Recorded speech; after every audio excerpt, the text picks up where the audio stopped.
Would a nuclear-armed Iran pose an existential threat to Israel? Yes, absolutely. But are we under obligation to eliminate this threat for the state of Israel? We say no. We are fully aware of what that means.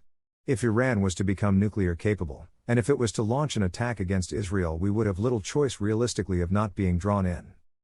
But we must remember that Israel has been a nuclear power, though they still do not admit it publicly, for 60 years. It has lots of nukes. In addition to state-of-the-art jets that can deliver such weapons, Israel also has submarines capable of launching nuclear-tipped missiles.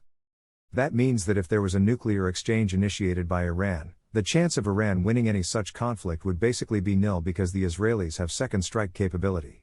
Their subs would launch a devastating barrage that would vaporize vast swathes of Iran and essentially end the country as a country. And this is assuming that Iran could even deliver a nuke in a first strike without detection. There is pretty much no scenario where Iran wins in a nuclear conflict. Even still, we can understand why Israel wants to remain the only nuclear power in the neighborhood. It is often said that Israel can't afford to lose a war.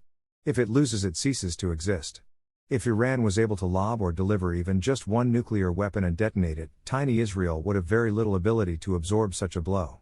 But again, given Israel's vast, for its size, nuclear state capability, and especially its second strike capability, subs under the ocean, far from a nuclear-attacked Israel, it is hard to see how Iran could win, even though it is a much larger country both in terms of population and geographical size.